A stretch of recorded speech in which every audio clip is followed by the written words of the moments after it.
যে এই ছোট্ট বাচ্চার এই খামারটা থেকে ঠিক আছে প্রত্যেক মাসে প্রায় 25,000 টাকার মতো আসে। ওর নাম হচ্ছে একরামুল ইসলাম রাফি। এটা হচ্ছে একরামুল ইসলাম রাফির। এই দেখেন কত ছোট মানুষ কিন্তু কত সুন্দর একটা মাছের খামার করছে। দেখছেন এই যে গাপ্পির এই সাইজটা দেখেন মাছের, মাশাআল্লাহ কত বড় দেখছেন, এই যে বিশাল সাইজের মাছ। এখানে 1 লাখেরও বেশি মাছ আছে। এই পুকুরটা আরো বড়, আরো বিশাল সাইজের এই পুকুরটা। হ্যাঁ, প্রত্যেকটা মাছ সুন্দর মাশাআল্লাহ। না 5টা, ওই যে ওইখানেও দেখেন আরো 4টা আছে। এই যে দেখেন আরো 4টা, টোটাল 5টা, টোটাল 5 কবুতর বাসার উপর দিয়ে ঘুরতেছে। আসসালামু আলাইকুম দর্শকবৃন্দ, কি অবস্থা সবার, কেমন আছেন আপনারা? তো দর্শকবৃন্দ, আমরা আজকে আসলে আপনার অ্যাকুরিয়ামের যে গাপ্পি মাছ, যে মাছগুলো আমি পালতেছি, এর একটা খামারে আসছি। ঠিক আছে, একটা বাণিজ্যিক খামার। এখানে আসলে মাছ বড় হয়, মাছ তৈরি করা হয় এবং সেই মাছ নিয়ে বাজারে বিক্রি করা হয়। ঠিক আছে, এবং বলতে পারেন যে এইখানে আপনার আনুমানিক আমি যে অবস্থা দেখতেছি, এখানে 1 লাখেরও বেশি মাছ আছে। এখানে টোটাল 2টা পুকুর করা আছে মাছের। এই যে একটা পুকুর এবং এইটা টোটাল জাল দিয়ে ঢাকা, দেখছেন? আচ্ছা, এই সাইডে আরেকটা পুকুর, এইটাও টোটাল জাল দিয়ে ঢাকা। তো এখানে কি ব্যাং ট্যাং আসে না? না। হ্যাঁ, সাপ আসে, ব্যাং আসে না। সাপ আসে? হ্যাঁ। সাপ এসে মাছ খেয়ে ফেলে? হ্যাঁ। এই যে দেখেন এই পুকুরে আসলে মাছগুলা রাখা আছে কিছু, ওই পুকুরেও মাছ আছে। মোটামুটি 2টা পুকুরে কম আর বেশি মাছ আছে। হ্যাঁ, এগুলা কিন্তু সবই গাপ্পি ফিশ, ম্যাক্সিমামই এখানে আসলে গাপ্পি ফিশ রাখা আছে। আর গাপ্পির যে মজার বিষয়টা সেটা হচ্ছে যে আপনার গাপ্পি মাছগুলা আপনার নিজে কোনো একটা জায়গায় ওরা কিন্তু ডিম দেয় না, ওরা ডিরেক্ট বাচ্চা দেয়। হ্যাঁ, গাপ্পি ফিশের এটা হচ্ছে সবচেয়ে মজার বিষয়। প্রত্যেকটা মাছই আসলে বিশাল সাইজের মাছ। হ্যাঁ, গাপ্পি ফিশ, এত বড় সাইজের গাপ্পি আমি এর আগে কখনো দেখি নাই, এই ফার্স্ট আজকে দেখলাম যে এত বড় বড় সাইজের গাপ্পি। এবং আমি যতদূর জানি, ঠিক আছে, যে এখান থেকে আসলে প্রত্যেক মাসে মোটামুটি ভালো মাছ বিক্রি করা হয়। 1 মাস পর পর মাছ তোলা হয়। ঠিক আছে, এই মাছ নিয়ে বাজারে বিক্রি করা হয়। তো তুমি কি মাছ তুলতে সহায়তা করো? হ্যাঁ। ও আসলে এই আপনার এই যে মনে করেন এই যে টোটাল রঙিন মাছের যে প্রজেক্টটা আছে, প্রজেক্টটা দেখাশোনা করে হচ্ছে ও। ঠিক আছে, এই যে তোমার নাম কি? একরামুল ইসলাম। ওর নাম হচ্ছে একরামুল ইসলাম রাফি। এটা হচ্ছে একরামুল ইসলাম রাফির। এই দেখেন কত ছোট মানুষ কিন্তু কত সুন্দর একটা মাছের খামার করছে। এবং আমি আসলে ও আসলে এই মাছগুলা যে দেয় এটার দামটা ওইভাবে জানে না বা বোঝে না। ঠিক আছে, তো আমি যতটুকু বুঝতে পারতেছি এখান থেকে আপনার এইখানে যে পরিমাণে মাছ আছে আর যে কোয়ালিটির মাছ আছে, এখান থেকে প্রত্যেক মাসেই একটা ভালো অঙ্কের টাকা আসে আমার কাছে মনে হয়। ঠিক আছে, ভালো অঙ্কের একটা টাকা আসার কথা। আমার হিসেবে তো মিনিমাম মনে করেন মাসে এখান থেকে হয়তো বা 10 থেকে 15,000 টাকা আসে।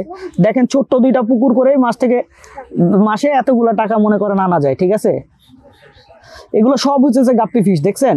সব প্রত্যেকটাই গাপ্পি ফিশ আপনার। আর গাপ্পি ফিশের সবচেয়ে বড় বৈশিষ্ট্যটা এরা কিন্তু নিজেরাই পোনা দেয়। হ্যাঁ, আমি যদি এটা কোনো একটা অ্যাকুরিয়ামে নিয়ে আপনাদেরকে ছাইরা দেখাই, আপনারা মাছগুলো দেখে রীতিমতো মুগ্ধ হবেন। তুমি একটু ধরার চেষ্টা করো তো ওখান থেকে মাছগুলা খাইতেছে যেগুলোগুলা। হ্যাঁ, আপনারা মাছগুলোর সাইজ দেখছেন? এই যে গাপ্পির এই সাইজটা দেখেন মাছের, মাশাআল্লাহ কত বড় দেখছেন? এই যে বিশাল সাইজের মাছ। এত বড় ফিমেল আমি এরা কখনো দেখি নাই। এই ফিমেলটা মিনিমাম একসাথে 2-250 বাচ্চা দিবে, মিনিমাম 2-250। দেখছেন, মিনিমাম 2-250 বাচ্চা দিবে কিন্তু এই ফিমেলটা।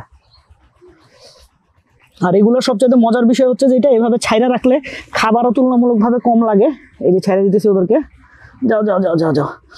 এই শ্যাওলা ওরা কি এই শ্যাওলার এই যে শ্যাওলাগুলা দেখতেছেন না, এই শ্যাওলাগুলোর মধ্যে কিন্তু ওরা বাচ্চা দেয়। ঠিক আছে, ওই বাচ্চাগুলো যখন ছোট থাকে তখন এই শ্যাওলার মধ্যেই লুকায় থাকে। এই হচ্ছে আপনার এত, আমি আসলে কি ক্যামেরা দেখাইতে পারতেছি না। এই জায়গাটায় আরো সুন্দর সুন্দর মাছ আছে। আচ্ছা, এই সাইডে আপনার আরো এই পুকুরটা কিন্তু আরো বড়। হ্যাঁ, এই পুকুরটা আরো বড়, আরো বিশাল সাইজের এই পুকুরটা। এখানে কতদিন পর পর পানি চেঞ্জ করে? পানি চেঞ্জ করা হয় না। পানি চেঞ্জ করে না, খালি নতুন করে করে পানি দেয়। এই যে শ্যাওলাগুলো উঠায় ফেলে আবার দেয়। ও, নতুন করে শ্যাওলা উঠে পানি আসে এই জায়গা দিয়ে। এই জায়গা দিয়ে পানি আসে না? ওইটার মধ্যেও কি মাছ আছে? হ্যাঁ। ওই ট্যাঙ্কটা। ওটা? হ্যাঁ, হ্যাঁ। এই যে দেখেন এই ট্যাঙ্কের মধ্যেও মাছ রাখা। এইরকম ট্যাঙ্ক আমি করব। এই টাইপের ট্যাঙ্কগুলো আমার করার ইচ্ছা আছে। এখানে কাকটাক আসে না? না, না।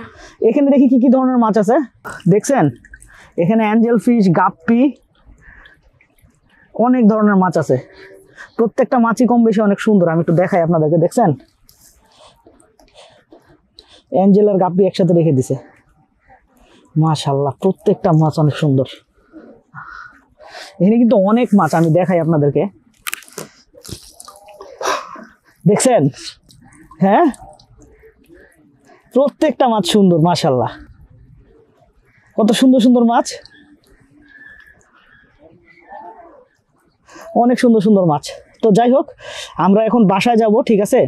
বাসায় যাই আপনাদের সাথে আবার কথা হইতেছে। তো দর্শকবৃন্দ, আমরা বাসায় আসলাম। বাসায় এসে দেখতেছি যে আপনার আমার বেশিরভাগ কবুতরই ঢুকে গেছে, আর প্রায় 4টা পাল্লার কবুতর মনে হয় বাসার উপর দিয়ে ঘুরতেছে। দেখছেন?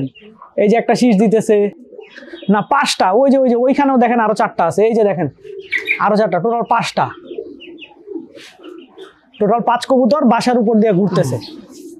এই যে 5টা কবুতর বাসার, এই যে পিছে আরেকটা, এই 5টা কবুতর বাসার উপর দিয়ে ঘুরতেছে। আমার কাছে মনে হয় এই কবুতরগুলো এখানে এসে বসছিল, কারণ আমার 2টা কবুতর এখনো ঢুকে নাই। বামে যে 2টা কবুতর বসে আছে, এই 2টা কবুতর আমার কবুতর, হ্যাঁ। কিন্তু উপরের কবুতরগুলো আমার না। আমার ম্যাক্সিমাম কবুতরের এই যে খাওয়া দাওয়া শেষ। তো আমার ওই 2টা কবুতর বাদে সব কবুতরেরই খাওয়া দাওয়া হয়ে গেছে। এখন ওরা মনে করেন রেস্ট করতেছে। আমি একটু অবাক হয়ে উপরে তাকাইলাম, আরে ব্যাপারটা কি? এত মনে করেন আপনার এই এত কবুতর, আমার তো এত কবুতর ছাড়া নাই, তাহলে এগুলো উঠতেছে কোনগুলা? পরে বুঝতে পারলাম যে হচ্ছে পাল্লার কবুতর। তো এই কবুতরগুলা এতক্ষণ ধরে আসলে আপনার এই যে এখানে যে কবুতরগুলো বসে আছে, এই কবুতরের সাথে উঠতেছিল। তো এই কবুতরগুলো তো আসলে গোল্লা টোল্লা, তো বেশিক্ষণ উঠতে পারে না। এই কবুতরগুলো যখন নেমে গেছে, তখন আইসা মনে করেন আমার কবুতরের সাথে আমার বামের উপর আইসা ঘোরা শুরু করছে।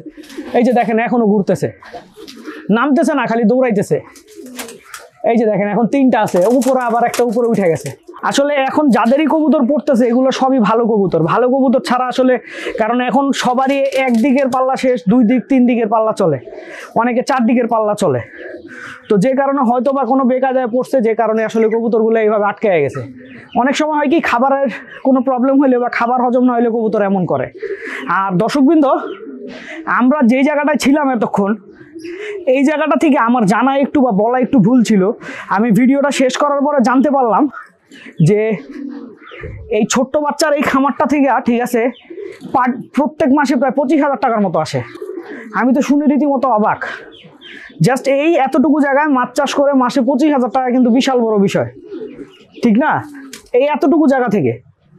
তো আমার কাছে মনে হয় এটা আমরা যারা মনে করেন এই বেকার আছি, তারা আমরা এটা করতে পারি। এটা একটা কর্মসংস্থান হতে পারে। তো দর্শকবৃন্দ, ভিডিওটা আমি এখানেই শেষ করছি। আপনারা সবাই ভালো থাকবেন, 5 ওয়াক্ত নামাজ পড়বেন। আসসালামু আলাইকুম।